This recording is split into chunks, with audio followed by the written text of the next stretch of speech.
कथा प्रेम सज्जनों, पूर्व कथा प्रसंग में राम परशुराम संवाद अंतर्गत शस्त्रार्जुन की कथा श्रवण किए। राम परशुराम संवाद कथा तत्व को हृदयंगम करे, क्योंकि घोरधार भृगुनाथ रिसानी घाट सुभद्र राम बरबानी।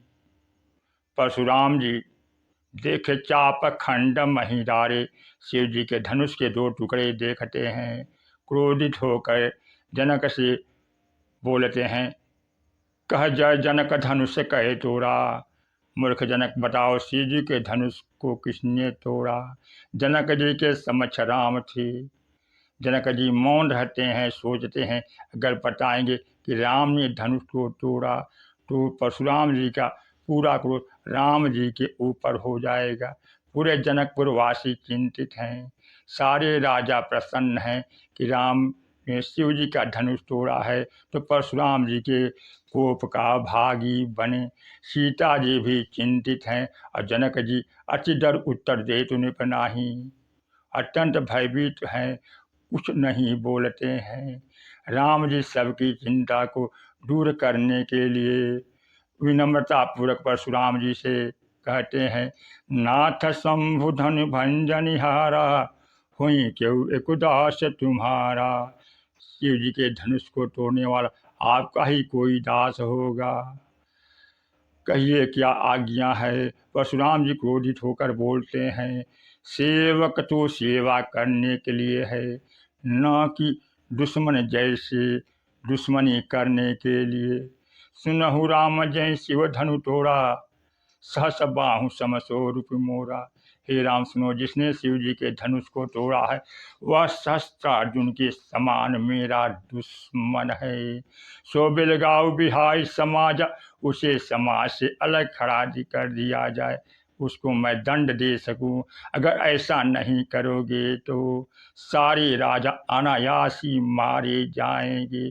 परशुराम जी के क्रोध को देखकर लक्ष्मण जी क्रोधित हुए। राम जी का ढाल बन करके परशुराम जी के समक्ष आ गए और परशुराम जी की और लक्ष्मण में उत्तर प्रत्युत्तर होता रहा। उत्तर प्रत्युत्तर में परशुराम जी का क्रोध बढ़ता गया और लक्ष्मण जी तो शेष हैं। परशुराम जी के फरसे का कोई असर नहीं हुआ, इसलिए वह लक्ष्मण जी से बहुत कुपित थे।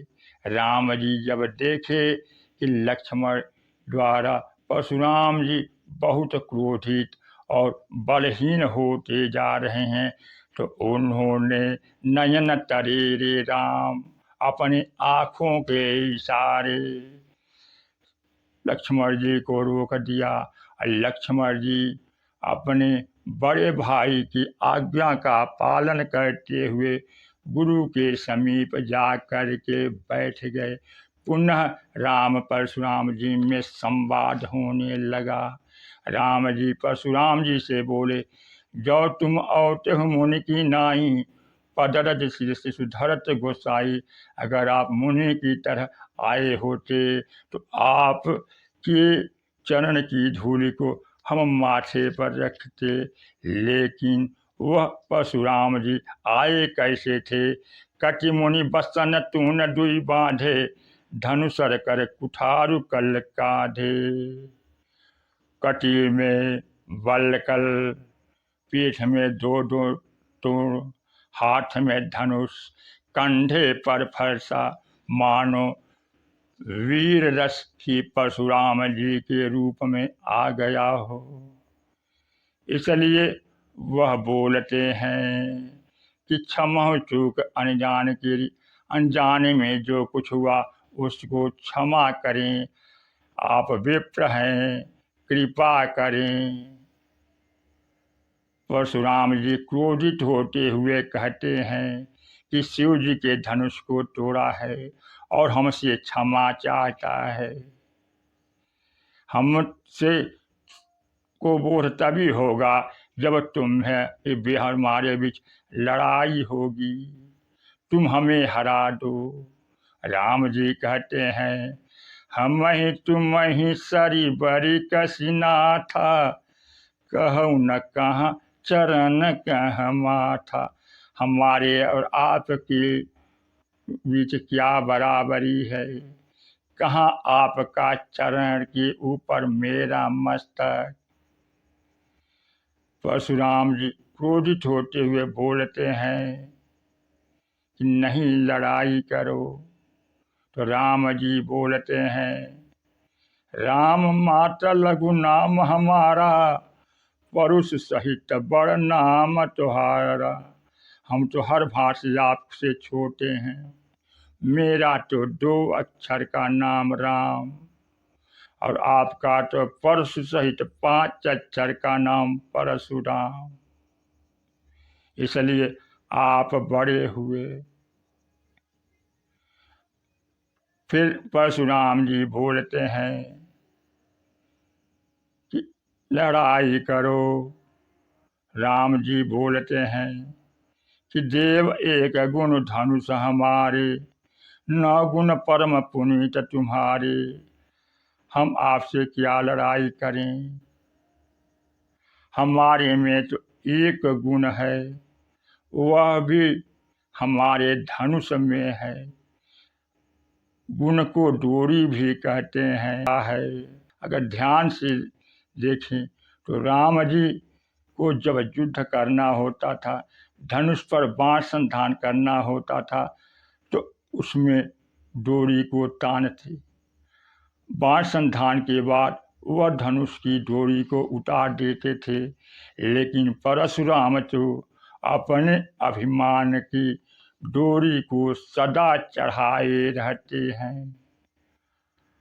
और राम जी बोलते हैं, सब प्रकार हम तुम सुनहारे, सभी प्रकार से हम आपसे हार मान रहे हैं।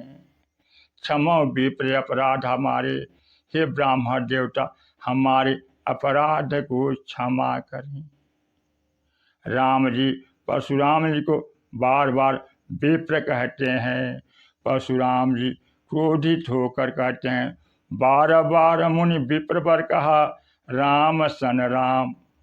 बोले भृगुपति सरस्वती, तहु बंधु संभव, बार बार मुझे विप्र कह रहे हो, मैं ऐसा तैसा विप्र नहीं हूँ। बाल ब्रह्मचारी यति को ही, मैं बचपन से ब्रह्मचारी हूँ और बहुत क्रोधी हूँ। मेरा फरसे को देखो, मैं यही परसी काटी बड़े दिन है, समर यज्ञ जप कोटि न किन्ने। मैंने इस फरसी के द्वारा अनेक राजाओं को पशु के समान बलि दिया है, और जो युद्ध किया है, जितने राजा के सैनिक हैं वह ईंधन के समान हैं। उस युद्धाग्नि में मेरे क्रोध ही अग्नि है, इसलिए उन राजाओं का मैंने रण में हवन किया है। राम कहा मुनि कहूँ विचारी। राम जी बोले, हे मुनि आप विचार करके बोलिए। हमारी तो गलती बहुत छोटी है, लेकिन आपका क्रोध बहुत बड़ा है। छुअते टूट पिनाक पुराना, शिव धनुष पुराना हो गया था, छूते ही टूट गया, मैं क्या अभिमान करूं।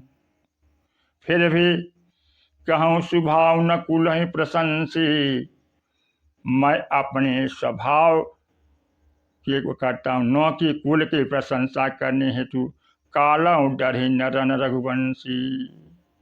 रघुवंशी रण में काल से भी नहीं डरते। हम दैत्य दानव किसी से नहीं डरते, सब तुम मेरी प्रार्थना करते हैं, मन में भगवान कह रहे हैं, इसलिए हम किसी से डरें। लेकिन विप्र वंश के असी प्रभुताई, अभय हो जो तुम्हें डराई। ब्राह्मण वंश की ऐसी प्रभुता है कि जो ब्राह्मण से डरता है उससे काल भी डरने लग जाता है, डरता है।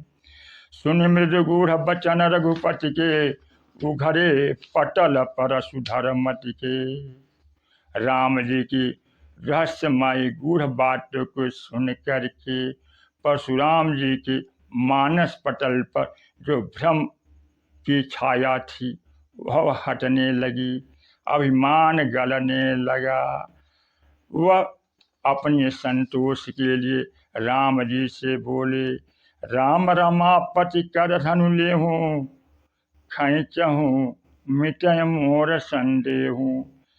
हे राम जी, विष्णु जी का धनुष हमारे पास है, आप इसको अपनी ओर खींच लीजिए तो मुझे विश्वास हो जाएगा। देत चापा पुहि चल गयऊ, परशुराम मन विस्मय भयऊ। परशुराम बिना दिए ही चाप, विष्णु का चाप राम जी के पास चला गया, जैसे कोई बालक अपने माता या पिता से बिछड़ा हो और माता पिता को देखते ही अपने आप पिता के गोद में चला जाता है, उसी प्रकार वह विष्णु जी का धनुष है। राम जी को देखते ही अपने आप राम जी के पास चला गया। जाना राम प्रभाव तब पुलक प्रफुल्लित गात, जोरी पानी बोले बचन हृदय प्रेम समात। राम जी के प्रभाव को जान गए तो हाथ जोड़ करके राम जी की स्तुति किए। जितने क्रोधी थे उतने ही गदगद हुए, वह हार ये नहीं अपितु बहुत प्रसन्न हुए, सदा के लिए निश्चिंत हो गए और प्रसन्नता पूर्वक स्तुति करते हुए कहने लगे, जय रघुवंश बनज बन भानु, गहन धनुज कुल दहन कृषानु। जय सुर विप्रधेनु हितकारी, जय मदमोह कोह ब्रह्महारी। आप तो देवता ब्राह्मण गाय के लिए हितकारी हैं, आप जीवों के मद मोह क्रोध भ्रम को हरने वाले हैं। करऊं काह मुख एक प्रशंसा, मैं अपने मुख से आपकी क्या प्रशंसा करें। जय महेश मन मानस संसा, आप तो शिव जी के मानस में सदैव विचरण करते हैं। अनुचित बहुत कहूँ अज्ञाता, क्षमो क्षमा मंदिर दो भ्राता। अज्ञानवश बहुत अनुचित कहा, इसलिए राम जी की ही नहीं लक्ष्मण जी की भी स्तुति करते हैं। क्षमो क्षमा मंदिर दो भ्राता। कही जय जय जय रघुकुल केतु, भृगुपति जय बनहि तप हेतु।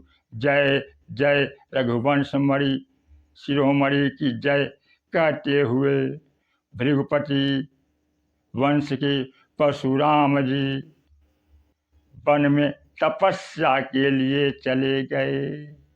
कठोर दंड के द्वारा समाज को सुव्यवस्थित करना चाहते थे।